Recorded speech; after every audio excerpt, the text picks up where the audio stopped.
해법을 찾는 토론 이슈엔 직설 시작하겠습니다. 코로나19 접종을 통한 일상으로의 복귀가 첫 발을 내딛는 시점이 됐습니다. 하지만 백신이 과연 효과는 있을지 또 부작용은 없는지에 대해서 여전히 불안하는 목소리도 상당하는데요. 이럴 때일수록 정확한 정보로 이 국민들의 불안을 해소하는 것이 반드시 필요할 것 같습니다. 오늘 이 시간 코로나19 백신에 대해서 자세히 알아보겠습니다.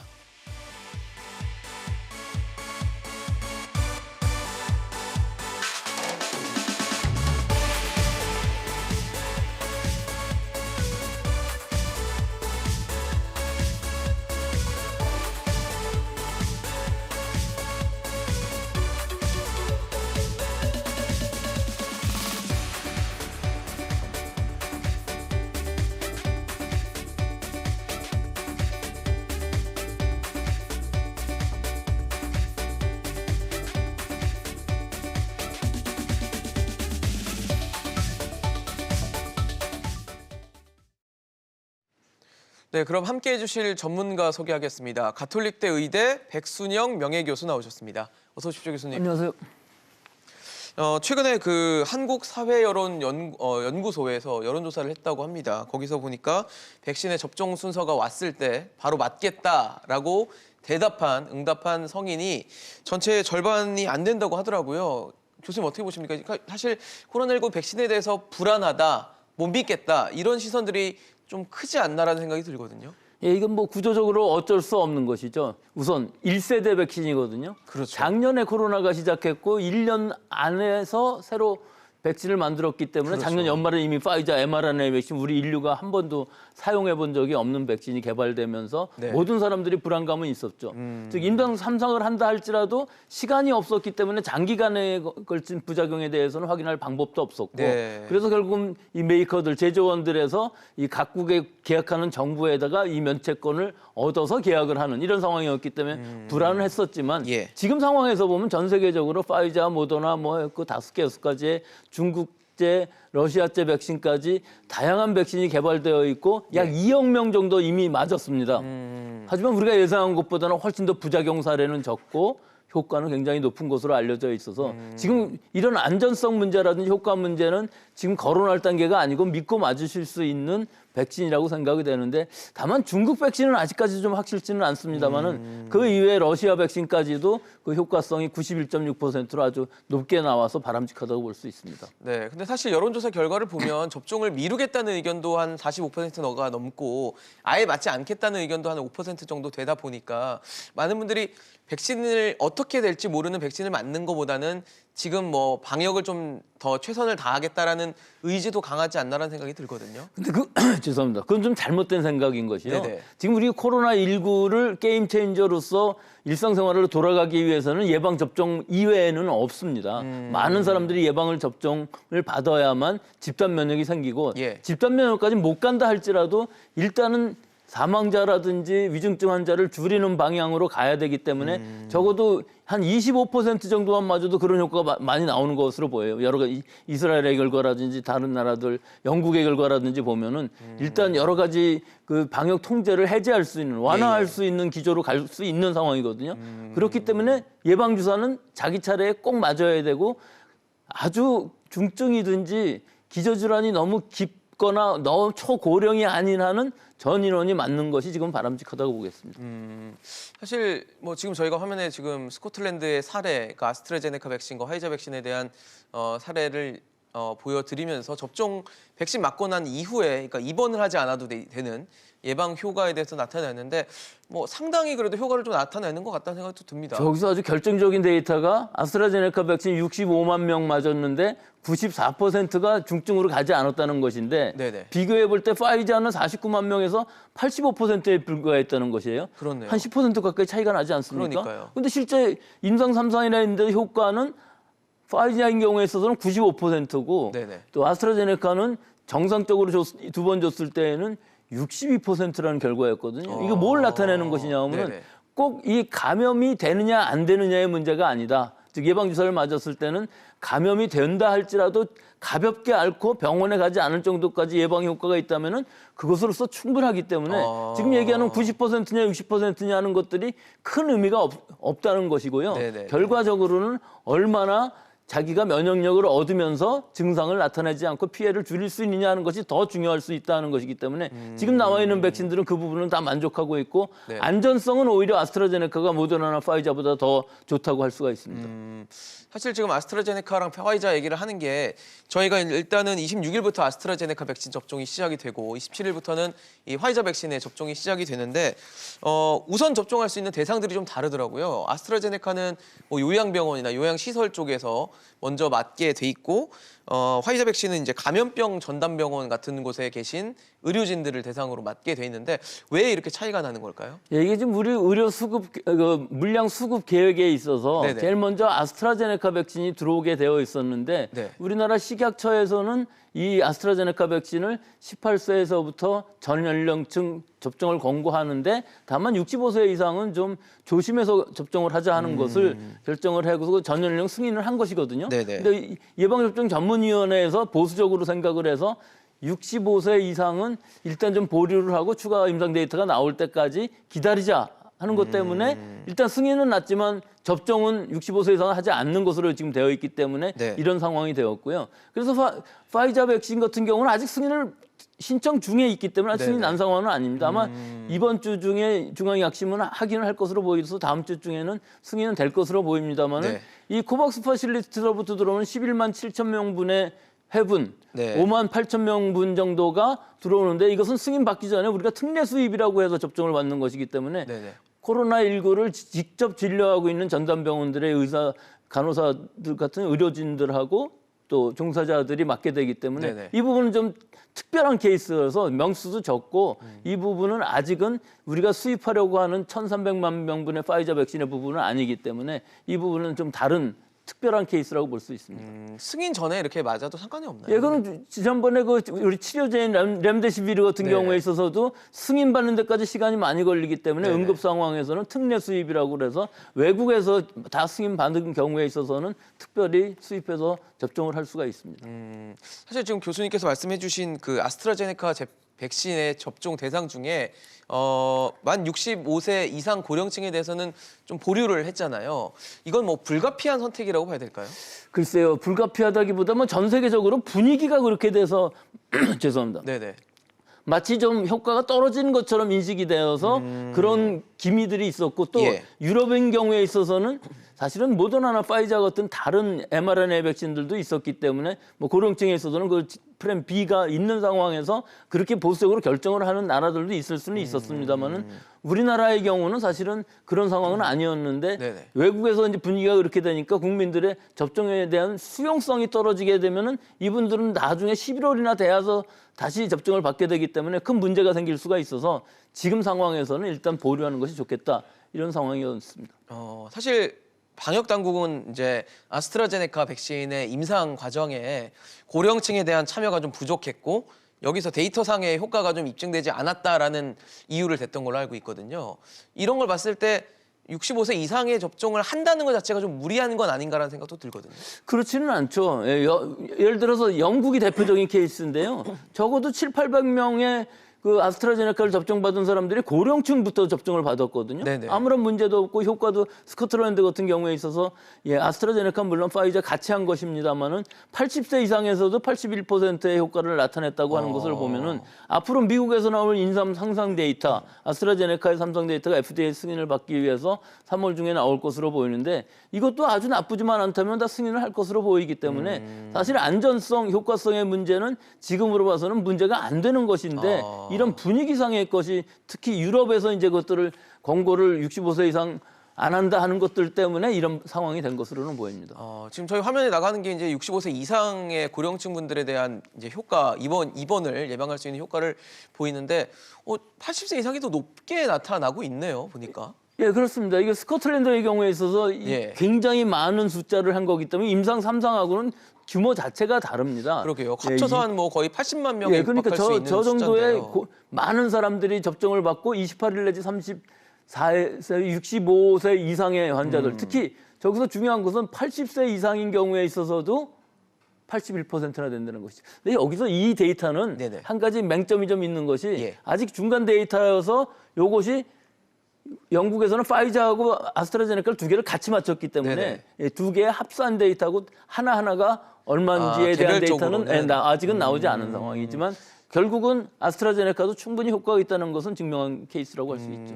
아마 굉장히 백신에 대한 접종에 대한 뭐 효과나 이런 것들이 신속하게 이루어져야 되기 때문에 지금 중간 데이터로 좀 말씀을 드렸는데 나중에 되면은 뭐 어떤 백신에 어떻게 효과를 나타냈는지도 좀 자세히 좀 알 수 있게 되겠죠. 예, 충분히 알 수가 있고요. 근데 또 한 가지 좀 문제가 생기는 부분은 아스트라제네카 백신이 처음에는 4주나 8주 정도의 접종을 2차 접종을 하는 것이 좋다는 것이 나왔었는데 그의 추후를 보니까 8주부터 12주에 접종받는 것이 훨씬 더 효과가 높아지더라. 80% 이상의 효과를 나타내더라 해서 지금 우리나라의 지침도 8주에서 12주 2차 접종을 하는 것으로 바뀌어 있는데 좀 시간이 너무 깁니다. 12주까지 하면은 길기 때문에 석 달 정도나 되기 때문에 지금 3월에 받는다 할지라도 6월에나 가서 2차 접종을 받는다는 상황이 되기 때문에 여기서 이제 한 가지 해결책이라고 할 수 있는 것은 지금 외국 유럽이나 미국 이런 데서 하고 있는 임상 연구로서는 1차 접종을 하고 교차 접종을 할 수 있는 방법이 있지 않을까 하는 것들을 예를 들어서 러시아 백신도 아데노바이러스 백신이기 때문에 2차 접종을 서로 다른 것들을 할 때 얼마나 효과가 나는지를 러시아, 영국 같은 데서 지금 임상 3상 실험을 하고 있기 때문에 이런 결과들이 나온다면은 1차 접종을 받은 후에 더 짧은 시간 안에 다른 바이러스로서 접종을 받을 수 있는 즉 아데노벡터를 같은 아데노벡터로 하고 있지만 서로 다른 백신이거든요. 이런 교차 접종의 효과에 대해서는 지금 임상 상상 진행 중에 있습니다. 그 결과에 따라서도 굉장히 유의미한 결과를 나올 수도 있겠다는 그 결과에 따라서는 우리나라의 이 방역 당국에서도 이것을 도입할 가능성은 충분히 있다고 볼 수 있겠죠. 아스트라제네카 백신 2차 접종 전에 다른 백신을 맞는 경우도 뭐 생각해 볼 수 있는 대안이 될 수도 있겠네요. 그렇죠. 그 의학적으로 볼 때는 그 임상 결과만 충분하다면은 안전성이라든지 이런 문제들을 효과성 문제 같은 것들도 충분히 더 개선될 수 있는 방법들이 있기 때문에 특히 아스트라제네카는 침판치 아데노바이러스인데 비해서 러시아 백신인 경우에서는 사람의 아데노바이러스 두 가지 종류거든요. 침팬지와 사람이군요. 그러니까 서로 다른 것을 하는 것이 좋습니다. 1차, 2차는. 서로 같은 것을 하는 것보다는 다른 것을 할 때 효과가 더 좋을 수가 있기 때문에 의학적으로는 충분히 가능성 있는 얘기라고 보겠습니다. 사실 지금 뭐 이렇게 우리가 일상으로의 회복, 일상으로의 복귀를 좀 생각했을 때 정부는 집단 면역이 형성돼야 된다. 그리고 의료진에서도 많이 얘기를 하시는데 정부는 이 집단 면역 형성 시점을 오늘 한 11월 정도는 돼야지 이제 생기면서 뭔가 우리가 일상으로의 복귀를 조금은 타진해 볼 수 있지 않겠냐라고 얘기를 하는데 가능할 수 있는 현실적인 뭐 시점이라고 보십니까? 그래서 지금 시점에서 보면은 자꾸 이 아스트라제네카가 뭐 정치적으로 문제가 되면서 여러 가지 논란이 되게 되니까 국민들의 수용성이 떨어지는 문제들이 생기거든요. 제일 중요한 것은 국민들이 100%다 맞출 수 있는 이런 수용성이 있어야 되는 것이고요. 물론 물량의 수급은 전제로 해야 되겠죠. 그렇겠죠. 그다음에 중요한 것으로서는 일단 어떤 부작용들이 생겼을 때 뭐 사망 케이스나 이런 것들이 생겼을 때 방역 당국에서 이것을 확실하게 규명하고 투명하고 또 신속하게 이것이 인과관계가 없다는 것을 밝혀줘야만 독감 백신 사태처럼 이렇게 접종을 거부하는 일이 안 생길 것으로 보이고요. 또 마지막으로 한 가지는 18세 이하가 아직은 접종 권고되고 있지 않습니다. 그렇죠. 파이자인 경우는 어제 권고로서는 16세까지는 접종하는 것으로 되어 있지만 18세 이하가 명수로도 한 거의 1,000만 명 가까이 되기 때문에 이 60% 이상을 유지하기 위해서는 이 18세 이하 접종이 이루어져야만이 이것이 가능한데 이것도 임상시험을 지금 하고 있기 때문에 올 여름 정도가 되면은 그 18세 이하도 접종을 받게 되는 상황이 된다면은 뭐 11월까지 우리는 빨리 접종을 한다면은 문제 없이 갈 수도 있겠습니다만은 근본적으로 60~70%라는 것이 100%의 지금 예방률이 아니기 때문에 집단 면역을 형성한다는 건 상당히 어려울 수도 있지만 일단 우리나라에서 한 1,000만 명 정도의 고령층부터 맞추기 시작하면은 위중증 환자 사망자가 급격히 줄어들어서 독감과 같은 이렇게 관리 가능한 즉 공포심이 없는 바이러스성 질병이라고 관리를 할 수 있는 상황이 될 수가 있기 때문에 일단은 한 25% 이상, 1,000만 명 이상 먼저 1차례도 접종하는 것이 제일 중요하다고 보겠습니다. 사실 말씀해 주신 이 100% 수용성, 그러니까 다 뭔가 백신을 받겠다는 의지가 생기게끔, 백신을 맞게끔 하는 것도 굉장히 중요할 텐데 다른 나라 사례를 좀 보면 이스라엘 같은 경우는 코로나19 백신 접종률이 뭐 100명당 한 82.4%에 이른다고 합니다. 그래서 상당히 높구나라는 생각을 했는데 지금 다른 나라랑 비교해봐도 굉장히 높은 접종률을 보이고 있는 상황인데 그럼에도 확진자는 세 자릿수의 확진자가 계속 나오다 보니까 백신에 대해서 효과가 있는 것인지, 그리고 백신을 맞는다고 해서 거기서 끝나는 게 아니라 여전히 지금과 같은 이 거리두기라든지 이런 방역 지침을 계속 준수해 나가야 되는 건 아닌지에 대해서 아마 시청자 여러분들도 궁금해하실 것 같거든요. 근데 여기서 질문하신 82.4%는 좀 과도한 숫자고요. 네네네. 실제로 이스라엘의 인구는 930만 명인데 네네. 1차 접종한 사람이 486만 명, 2차까지 한 사람이 307만 명 돼서 2차까지 다 한 사람은 한 30% 넘습니다만 1차만 한 사람들은 한 50% 정도 됩니다. 하지만 그러네요. 이 숫자만 해도 지금 굉장히 효과를 크게 볼 수 있는 것들이 네네. 이 환자 수 자체도 줄고 네. 입원 환자가 급격하게 줄고 있기 때문에 이스라엘 같은 경우는 지금 여러 가지로 방역 통제를 완화하고 있는 상황으로 갈 수가 있어서 여기에 데이터가 지금 오로지 파이자만 갖고서 하는 데이터이기 때문에 네네. 모든 부작용이라든지 효과라든지 또 집단 면역이라는 것이 실험 대상이 될 수가 있는 상황이었는데 문제는 여기서부터 진전이 잘 안 된다는 것이죠. 수용성의 문제들 때문에 그렇죠. 나는 안 맞겠다는 사람들이 상당히 많아서 이 정도 2차 접종까지 한 50% 이상이 되었을 때 어떤 상황이 될까 하는 것들은 우리 좀 궁금하기는 한데 그러니까요. 빨리는 못 가고 있고 아직도 환자가 급격하게 줄어들고는 있지는 않습니다. 일단은 네네. 한 10,000명까지 가던 것들이 뭐 세 자리 숫자로 내려오기는 했습니다만은 이것이 뭐 수백 명 수준까지 간다든지 하는 건 아직까지는 좀 되고 있지 않아서 네네. 좀 더 지켜봐야 될 것으로 보입니다. 지금 우리나라도 뭐 한때 뭐 네 자릿수의 확진자, 일일 신규 확진자가 나오다가 이제 한 300명, 400명 선까지 좀 떨어진 상황인데 이런 상황에서 아직은 그래도 이 숫자가 더 내려가진 않다 보니까 거리두기를 뭐 다시 격상해야 하거나 이런 조치가 필요한 거 아니냐는 얘기도 있는데 어떻게 보십니까? 글쎄요. 숫자 상으로 보면은 뭐 이게 지금 굉장히 심각한 상황일 수는 있습니다. 네네. 지난 11월 중순 전부터 서울 수도권을 시작해 갖고 3차 유행이 시작됐는데 네. 요 몇 달 사이에 6만 명이 확진이 되었어요. 굉장히 그렇기 많네요. 때문에 굉장히 크고 1,000명 이상이 확진되는 날도 굉장히 많이 있었고요. 그러니까요. 그런데 지금 3,400명 수준으로 유지는 하고 있습니다만은 이게 지금 3차 대유행의 끝자락이고 아직도 진행 중이기 때문에 네네. 간단히 이것이 줄어들 것으로 보이지는 않지만 뭐 다행인 것은 지금 설 연휴를 지나면서도 급격한 증가는 없다 하는 것과 네. 또 순천향대학하고 남양주 플라스틱 공장, 아산 보일러 공장에서 대규모 집단 발생이 지난주에 발생이 일어나서 됐죠. 600명까지 올라갔지만 주말을 지나면서 주초에는 한 300명 정도 수준, 네. 주말 효과가 있으니까요. 그렇죠. 어제만 해도 300명이었던 건 굉장히 희망적이었던 것이고요. 네. 오늘은 이제 좀 늘어날 수밖에 없죠. 그렇겠죠, 네. 상대적으로. 상대적으로 진단검사 수가 늘고 주중에는 한 400명대 수준. 이렇게 그렇죠. 되면 전체적으로 400명 전후가 된다면은 일단 지난주에 완화한 이 수준을 어느 정도 유지하면서 다음 달에 3월 달에는 이제 이 거리두기 단계의 기본적인 지침 자체를 개정할 예정으로 있기 예. 때문에 좀 더 이 환자 수는 300~400명 이상 된다 할지라도 우리가 생활을 하면서 지속 가능한 이런 방역 수칙으로 아마 변경을 할 것으로 보이기 때문에 네네. 그 시점까지는 좀 어느 정도 안정이 되었으면 좋겠습니다. 그러면 지금 현재 이 거리두기라든지 방역 지침 수준을 뭐 유지하는 것도 괜찮다고 보시는 건가요? 그러니까 우선은 자율과 책임이라는 기조로 다음 달부터는 바뀔 것인데 예. 지금 상황에서 보면 지난주에 하루 평균이 450명이었거든요. 예. 이건 2.5단계로 상향시켜야 되는 수준이긴 합니다.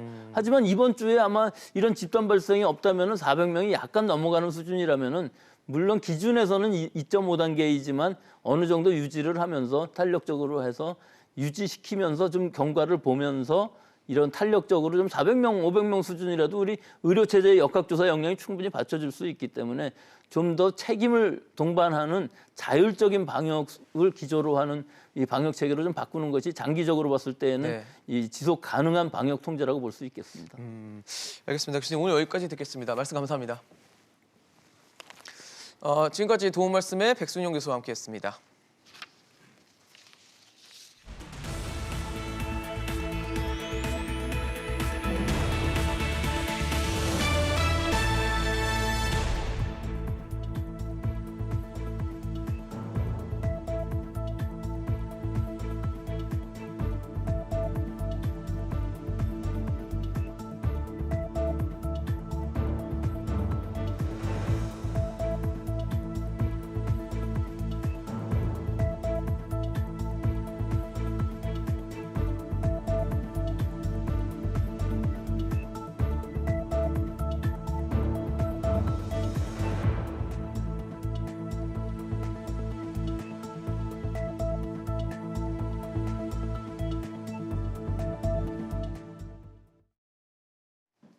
네, 코로나19 백신 접종을 앞두고 정치권에서도 공방이 계속되고 있습니다. 야당이 아스트라제네카 백신의 안전성을 문제 삼자 여당은 정치 공세라고 맞받아치고 있는 상황인데요. 국민의 건강과 안전을 위해서 필요한 논쟁인지 자세히 짚어보겠습니다. 오늘 관련 얘기 함께해 주실 두 분 소개하겠습니다. 동국대 정치외교학과 김종욱 외래교수, 서정국 변호사 나오셨습니다. 어서 오십시오. 예, 안녕하세요. 안녕하세요. 네. 최근에 정치권에서도 이 백신을 맞아야 되냐 말아야 되냐 여러 가지 얘기가 나오는데 유승민 전 의원이 그런 얘기를 했죠. 문재인 대통령이 1호 백신 접종을 해야 된다라고 얘기를 했고, 이를 두고 민주당의 정청래 의원은 국가 원수가 실험 대상이냐라고 하면서 반발을 한 상황입니다. 김 교수님 어떻게 보셨어요? 지금 야당과 여당의 입장이 굉장히 좀 다르거든요. 아니 일단 대통령이 접종 대상이 아닙니다. 아니죠. 기본적으로 그죠? 네. 65세 미만이니까요. 또 하나는 그리고 또 실험 대상이라는 말도 온당하지 않은 말인 거죠. 다 이런 정치권이 제가 볼 때는 자기들의 정치적인 이해관계에 따라서 백신을 가지고 예를 들면 정쟁화시키는 측면들이 분명히 있다는 생각이 들어요. 표현이 좀 그렇죠. 사실. 네네 맞습니다. 왜냐하면 지금 국민들은 언제 빨리 백신 접종을 맞아서 집단 면역이 돼서 일상으로 돌아갈 것인가라고 하는 것을 가장 고민하고 있는데, 맞습니다. 그렇다면 지금 상황에서는 정해진 순서에 따라서 이거 대통령이 정한 게 아니잖아요. 네네네. 예를 들면 의료진들 전문가들이 모여서 이렇게 접종하는 것이 가장 안정성 있게 접종할 수 있을 거라고 판단해서 결정한 상황인데, 갑자기 어느 날 야당에 툭툭하고 대통령이 먼저 접종해라 이렇게 얘기를 하고 있는데, 말씀하신 것처럼 이유는 그거겠죠. 국민들이 부작용에 대해서 많이 우려한다라고 얘기했는데, 최근 전 세계에서 접종하고 난 다음에 나오는 내용에 의하면 아스트라제네카든 화이자든 상관없이 큰 문제가 없다라고 하는 부분들이 확인되고 있는 상황이라고 얘기한다면, 저는 상황에 따라서 우리가 정한 룰 방식으로 접종을 진행하되 중간 과정에서 국민들이 문제가 많은데라고 느꼈을 때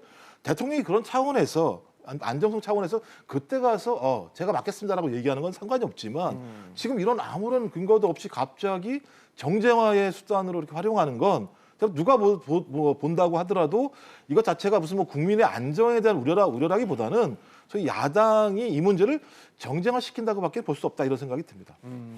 변호사님 어떻게 보셨어요? 지금 이제 그 국민들 중에요. 예. 아스트라제네카인데 좀 불안하다. 이런 분이 52.8%가 넘는 여론조사도 있습니다. 50%가 넘는.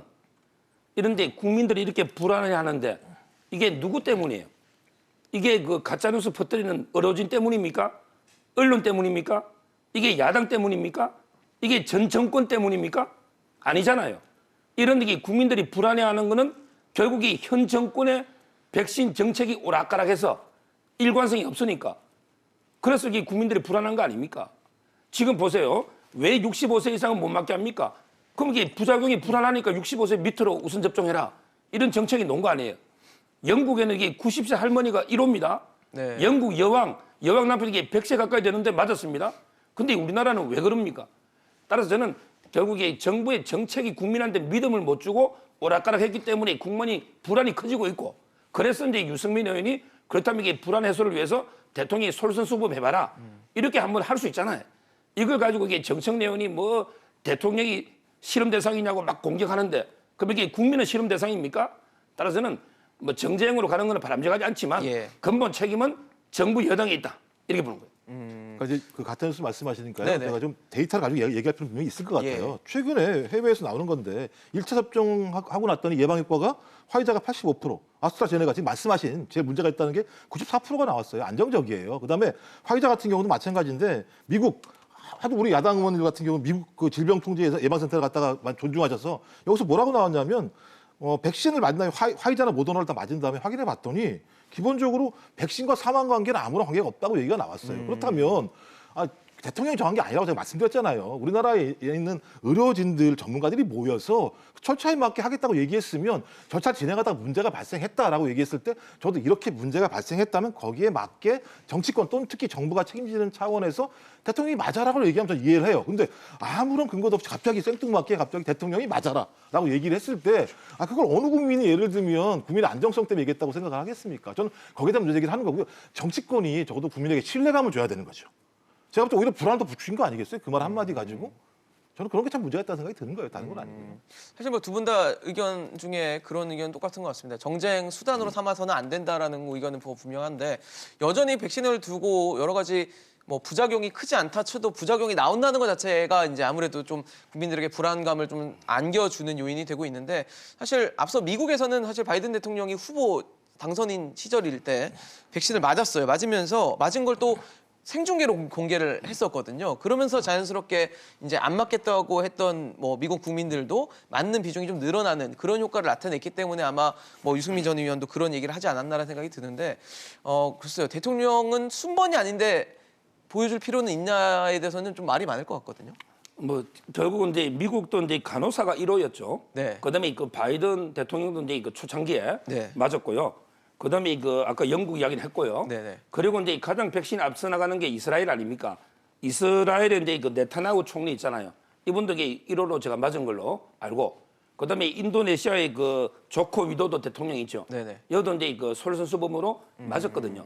그래서 저는 물론 이제 그 원칙대로 정해진 순서대로 가면 대통령은 이제 65세 이상이기 때문에 뭐 우선순위가 아닌 거는 맞아요. 저도 이게 원칙대로 가는 게 기본적으로는 옳다 이래 보는데 예. 다만 이제 그 국민의 한 과반 가까이가 불안하다 이런 데 여론도 나오니까 뭐 굳이 솔선수범해서 안철수 후보는 이게 본인이 1호 되겠다 하잖아요. 네, 근데 1호로 안철수 바뀌었다. 후보가 1호 될 근거가 뭐가 있습니까? 없죠. 그러니까 저는 차라리 이제 그렇다면 우리가 대통령대 강요를 해서는 안 되지만 그렇지만 이제 대통령이 국민 불안 해소 차원에서 솔선수범으로 맞겠다면 굳이 뭐 말릴 필요는 있나 이런 생각이 듭니다. 사실 문재인 대통령도 신년 기자회견에서는 뭐 필요하다면 백신 접종에 대해서 뭐 피하지 않겠다라고 말을 한 적이 있거든요. 그러니까 이번에도 다시 얘기한 게 이제 야당에서 문제 제기하니까 네네네. 그런 상황이 된다면 우선 접종할 수 있다라고 얘기하지만 갑자기 예를 들면 국민들이 봤을 때도 이게 뭐가 문제가 있나 오히려 만약에 맞는다고 얘기가 나오면 진짜 뭐가 문제가 있는 거야라고 생각할 수도 분명히 있어요. 오히려 반대로. 네, 그래서 또 나중에 보면 또 지금 청와대 내부에서는 잘못해가지고 만약 미리 맞게 되면 아니 재상도 하는데 왜 미리 맞아 지금 모자라 죽겠는데 이런 얘기 나올 수 있다는 다양한 얘기들이 나오고 있습니다. 그리고 외국 상황을 말씀하시는데요. 미국 같은 경우는 거의 50만 명 사망자 육박하는 상황입니다.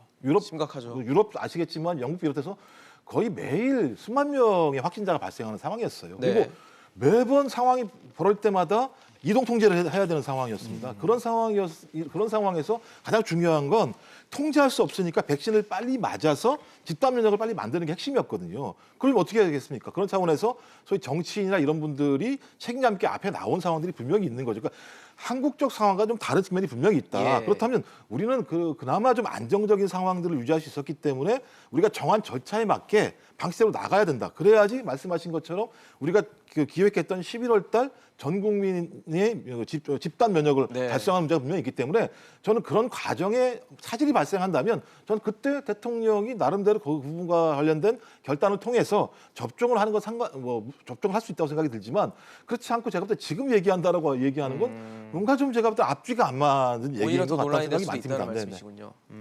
사실 지금 이렇게 이제 국회에서도 각종 논란이 되고 있는 상황에서도 국민들은 힘든 시간을 계속 보내고 있습니다. 그러다 보니까 이제 4차 재난지원금 지급과 관련해서 당정이 이제 막판 조율에 나선 상황인데 당연히 이제 재난지원금 얘기 나오니까 재원도 당연히 얘기가 나올 수밖에 없고 재원을 어떻게 마련할 것인가 하다 보니까 연초부터 추경 얘기가 나옵니다. 근데 사실 지난해 11월 말부터 3차 대유행 얘기가 나오면서 원래 이제 불확실성이 예고된 상황이어서 본 예산에 들어가야 되는 거 아닌가. 벌써부터 연초부터 또 추경하면 지난해처럼 4번에 걸친 추경이 또 일어나는 건 아닌가에 대한 걱정을 할 수밖에 없는 시점이 된 것 같거든요. 그렇죠.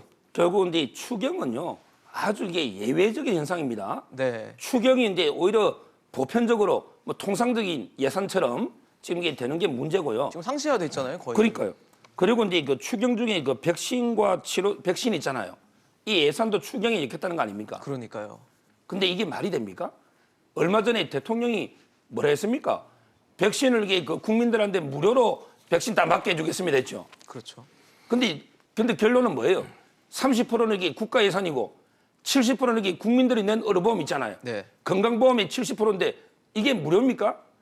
어차피 이게 백신은 무료가 국민 돈으로 와서 국민이 맞기 때문에 무료라는 게 없어요. 근데 대통령이 생색내려고 무료처럼 마치 이게 국민들한테 제가 설명한 거 이게 잘못됐고요. 네. 그리고 두 번째 국가 예산이 30% 들어가면 이게 예측이 안 됩니까? 이게 돌발적인 변수입니까? 그렇다면 이게 미리 예산에 포함시켜야지. 이제 와서 이게 백신 예산을 추경에 이어가지고 국가 돈을 하면서 또 이게 국민들한테는 무료로 해주는 것처럼 하는 거. 이게 과연 저는 이런 식으로 이게 저희가 자꾸 뭐 백신이나 또는 이게 코로나 지원금 있잖아요. 이걸 가지고 정권이 자꾸 생색내 가지고 정치적으로 좀 이용해 보겠다는 이런 게 그 생각을 버려야 된다는 거예요. 네. 좀 격한 표현은 좀 자제해 주시면 좋을 것 같습니다. 개인적인 의견이라는 거 다시 한번 말씀을 드리도록 하겠습니다.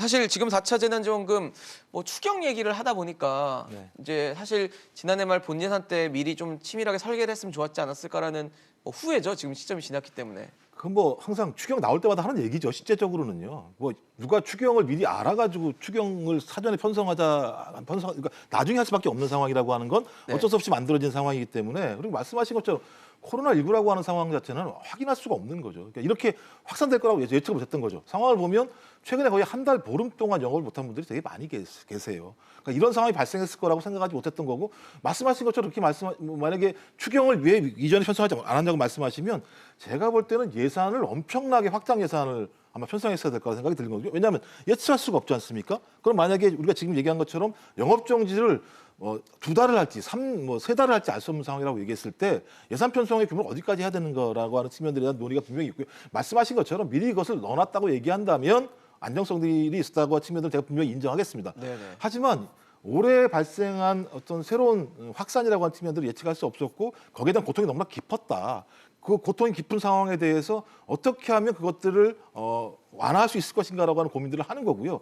말씀하신 것처럼 많은 국민들이 생각하고 있는 상황 자체는 뭐냐면 적어도 이런 사태와 관련해서 정부가 영업을 하지 말라고 금지시킨 거 아니야. 그럼 그 금지에서 발생하고 있는 문제, 피해에 대해서는 정부가 거기에 대해서 보상을 해주는 게 아니냐라고 하는 얘기를 하는 거고 거기에 대해서 여야가 아직까지 합의가 안 됐습니다만 과거보다는 더 깊게 보상해 줘야 된다는 생각들이 많기 때문에 저는 어쩔 수 없이 추경을 편성해야 된다. 말씀하신 것처럼 하지만 추경을 편성하는 과정에서 예를 들면 여야가 좀 합의하는 과정을 통해서 국민에게 안정감 있게 주는 건 의미가 있다는 생각이 들어요. 네네. 하나는 또 뭐냐면 계속 이게 무상 이렇게 말씀하시는데 무상급식, 무상교육 이렇게 얘기합니다. 원래는 이제 의무교육이고 그렇죠. 의무급식인 거죠. 국가가 할 일을 안 했기 때문에 이제 해야 된다고 얘기하는 건데 접종은 애매해요. 왜냐하면 안 맞을 수 있는 건데 그거 갖다가 의무적으로 접종을 하고 할 수는 없는 거기 때문에 무상이라는 표현을 쓴 것 가지고 제가 볼 때는 그렇게 논쟁할 필요는 없을 것 같고 또 중요한 건 말씀하신 것처럼 재정 건전성을 확보할 수 있을 만큼의 예측성들을 가지고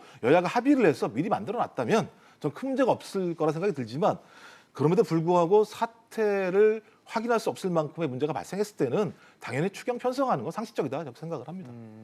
지금 사실 현재는 뭐 4차 재난지원금 얘기가 나오는 상황인데 이 상황에서 문재인 대통령이 지난 19일에는 국민 위로 지원금 지급을 하겠다. 코로나19가 어느 정도 정리가 될 때쯤이라는 시점을 받긴 했지만 위로 지원금이라는 얘기를 했는데 이거를 어떻게 해석해야 되나요? 뭐 나름대로는 이제 코로나19를 탈출하는 시점에서 뭐 소비 진작을 위해서 하는 건지 아니면 뭐 새로운 5차 재난지원금 이런 개념으로 받아들여야 할지도 해석이 좀 분분할 것 같거든요. 일단 이제 그 4차도 논의 중에 5차를 하는 거는 너무 성급한 게 아닌가 생각이 들고요. 그다음에 용어가 이게 그 위로금요. 예, 이거는 위로 이제 지원금. 그 피해를 본 사람한테 핀셋으로 지원하는 게 아니고 또 이제 전 국민들한테 보편적으로 좀 이게 나눠주겠다. 이런 이제 의도로 저는 위로금 용어가 상당히 부적절하다고 보이고요. 결국 이제 그 외국의 예를 보면 다 이게 피해 정도에 따라 핀셋으로 합니다. 저희가 옛날에 그 국민들한테 100만 원씩 나눠줄 때나 네. 또 통신비 3만 원씩 있잖아요. 이런 식으로 이렇게 보편적으로 안 합니다.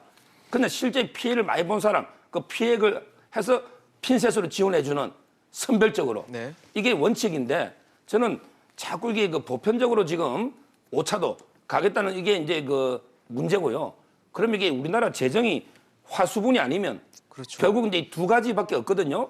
하나는 뭐냐면 지금 세대한테 세금을 올리든지 지금 세대의 정세나 돈을 뺏어서 나눠주는 이건 의미가 없잖아요.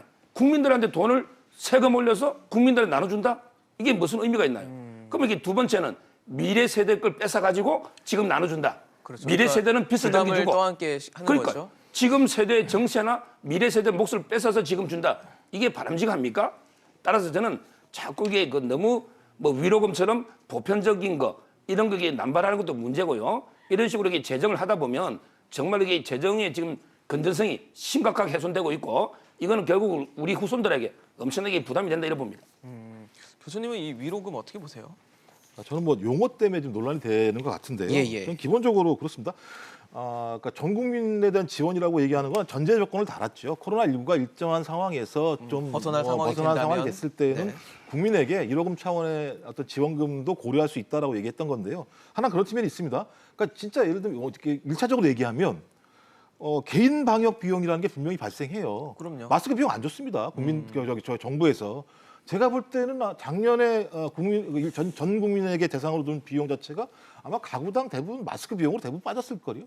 올해도 마찬가지입니다. 정부가 계속 방역을 위해서, 그러니까 지하철 타려고 하도 마스크 없으면 못하는 상황이고 어디 가도 마스크 없으면 못합니다. 근데 그렇죠. 정부가 안 줘요.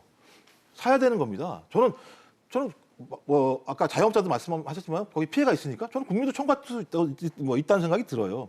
왜 우리한테는 마스크 비용을 갖다 개인적으로 총괄 이렇게 얘기할 수? 그러니까 저 1차적으로 말씀드리는 건데 네네. 또 하나 중요한 문제는 공적 지출 비용이 너무 낮아요. 한국 사회는요.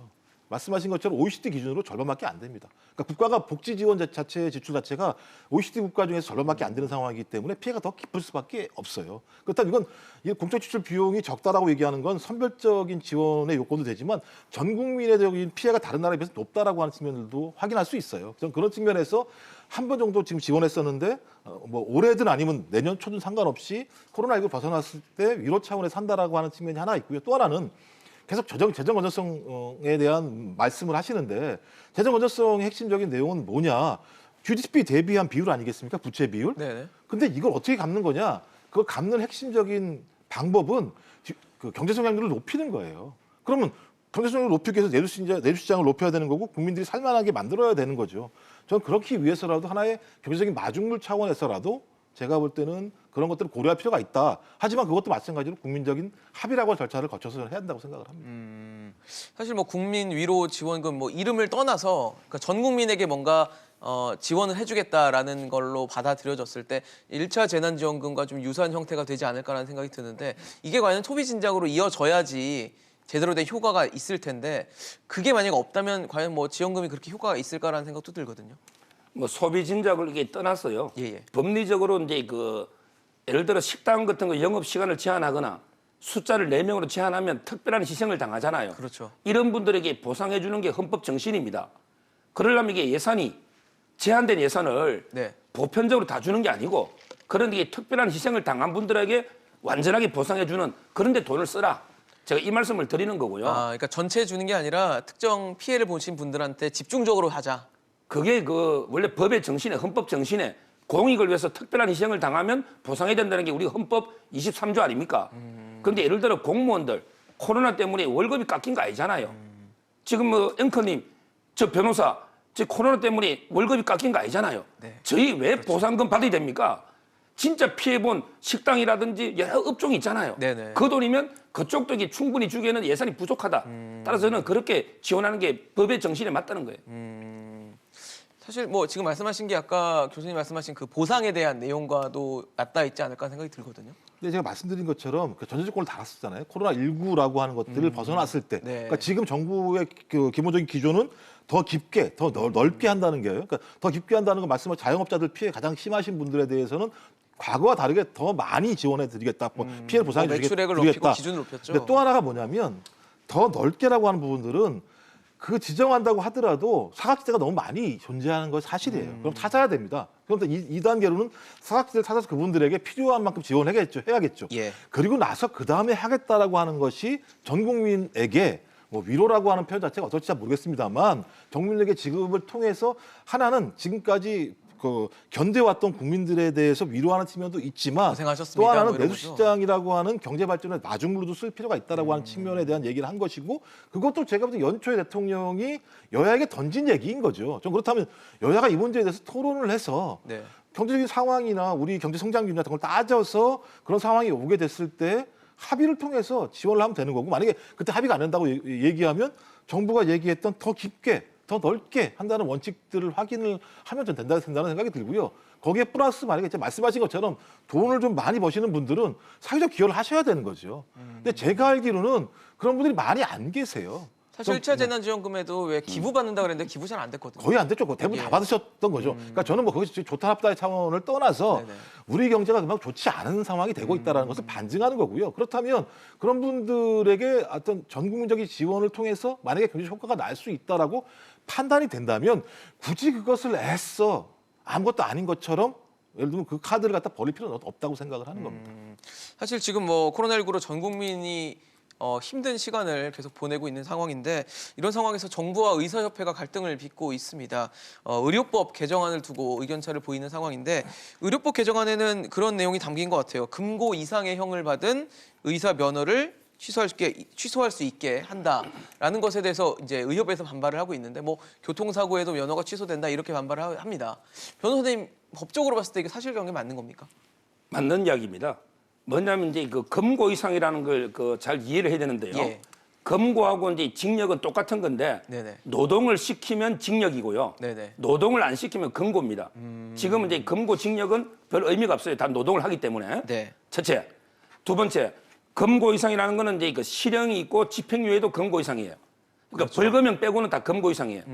그러면 이제 지금 법이 어떻게 바뀌냐면 예. 실형을 받으면 5년간 못 해요. 실형 받으면 아 실형을 받으면 그 다하게 복역 끝나고 5년간 못 해요. 아 복역이 끝난 후에 형 5년. 집행 기간이 끝난 후에 5년 동안은 의사 면허를 못 갖고 있는 거네요. 예, 면허 취소. 아. 그다음에 그 집행유예를 받잖아요. 예. 그럼 집행유예 기간이 끝나고 2년간 못 해요. 집행유예는 2년. 예, 집행유예 기간이 끝나고부터 2년. 끝나고 2년. 징역 1년에 집행유예 2년 받으면 2년 지나고 나서 2년 더 못 하는 거죠. 네네네. 이게 지금 개정법이거든요. 아. 그런데 문제는요. 예. 유일하게 빠진 게요. 의사가 과실로 의료사고 있죠. 그럴 수 의사가 있죠. 과실로 의료사고 낼 수 있잖아요. 네네네. 그럼 이게 금고 이상 받을 수 있잖아요. 그렇죠. 이런 경우는 면허 취소를 안 하겠다는 거예요. 아. 그거 빼고는 다 이게 취소하거든요. 그러면 보세요. 교통사고를 갖다가 예를 들어 이제 10개 항목 뭐 벗어나가 교통사고로 금고 이상 집행유예 받을 수 있잖아요. 네네네. 그럴 때는 면허 취소가 돼요. 네네. 근데 의사가 의료과실로 사람이 죽거나 네. 다치면 면허 취소를 안 해요. 이게 논리에 맞습니까? 독일에는요. 의사가 의료과실로 사고 내면 일반 상해보다 2분의 1을 가중하면서 면허를 더 취소합니다. 아. 이게 선진국이에요. 따라서 저는 이번에 법안 통과된 게 교통사고나 이런 모든 범죄까지 확장된 것도 문제고 네네. 그런데 또 의료과실로서 죽은 경우는 빼버린 거 있잖아. 의사들 반발 때문에. 이게 법이 아주 누더기 법이 돼버린 이런 상황이죠. 교수님 어떻게 보십니까? 저는 의료과실도 포함했으면 좋겠어요. 저는 그런 측면에서 저는 좀 이 문제는 저는 의사분들이 좀 상식적으로 판단할 필요가 있다는 생각이 들어요. 왜냐하면 국민들 대부분은 법 없이 살아갑니다. 실제적으로. 그렇죠. 제가 볼 때 법을 위반하는 일이 별로 없어요. 저는 의사들도 마찬가지라는 생각이 들어요. 그리고 제가 알기로도 아마 이런 범죄에 해당되는 중대 범죄에 해당되는 분들이 1년에 한 25명에서 한 50명 사이 정도밖에 안 된다는 생각이 들거든요. 전 그러면 어느 국민들이 예를 들면 이런 중대 범죄를 범한 의사분들한테 치료나 수술을 받고 싶어 하겠습니까? 근데 지금까지는 그렇지 않았다는 거죠. 예. 근데 말씀하신 것처럼 예, 예. 뭐 자동차 사고 이렇게 얘기하는데 제가 그 변호사부터 여쭤봤어요. 하는 얘기 뭐냐면 예를 들면 처음 과실을 범한 분들 같은 경우는 대부분 금고형 안 받습니다. 큰 문제가 안 됩니다. 근데 두 번, 세 번 하신 분들 같은 경우는 예를 들면 의도적으로 법률을 갖다가 계속 반복적으로 어기신 좀 분들이잖아요. 악질적이라고 보는 거고. 그렇죠. 악질적인 거죠. 근데 그런 분들이 의료행위를 하는 거에 대해서 국민들이 이해할 수 있겠습니까라는 측면이 하나가 있고요. 이제 또 하나의 측면들은 뭐냐면 법에 평등해야 되는데 네네. 예를 들면 뭐 변호사나 다른 유사한 전문 업종들 같은 경우는 실제적으로 그런 것들을 받지 않고 있는 상황인 거고요. 왜냐하면 의사분들 같은 경우는 아까 저희 들어오기 전에 저 변호사분하고 얘기는 나눴습니다만 네네. 아니 변호사 같은 경우는 국가에서 연수를 받고 이런 기간이 있으니까 말씀하시지만 의사도 마찬가지지만 국가고시 봐서 시험 봐서 국가 인정하는 틀 속에서 의료행위를 하는 거기 때문에 형평성에도 어긋난다는 생각이 드는 거고요. 또 하나는 매번 이렇게 집단 행동을 많이 하세요 의사분들이. 그리고 지금까지 대부분 수용돼 왔습니다. 저는 제발 좀 이런 관행들을 벗고 오히려 법에 문제가 있다면 법을 가지고 토론을 통해서 문제가 있는 부분들을 갖다 완화하자고 말씀하시는 게 좀 맞다는 생각이 들어요. 사실 지금 이렇게 정부와 의협 간의 갈등이 좀 주목받을 수밖에 없는 게 지금 뭐 백신을 접종해야 되는 시점이 됐고 그 최전선에 서 있는 게 이제 의료진이기 때문에 아마 주목을 받는데 이렇게 갈등을 빚다 보니까 백신 접종이나 이런 어떤 집단 면역 형성 시간이 좀 늦춰지는 건 아니냐는 걱정을 하시거든요. 그렇죠. 결국은 이제 그 변호사는요. 예. 2년 동안 사법연수원이 월급 주면서 나라에서 교육시키니까 그리고 이제 공정 업무는 법무부 업무를 저희가 위탁받아 공 업무를 합니다. 그래서 이제 변호사는 엄격하게 제한을 두고 있고요. 네네. 그다음에 회계사도 이게 금감원에서 할 걸 회계감사를 대리 위탁받아 하는 게 있고 감정평가사도 마찬가지예요. 네네. 이거는 국가의 업무를 하니까 이제 엄격한 제한을 두는데 공무원에 준해서 의사는 국가에서 이게 그 지원해주거나 하는 게 없잖아요. 네. 일반 전문 직종은 똑같고요.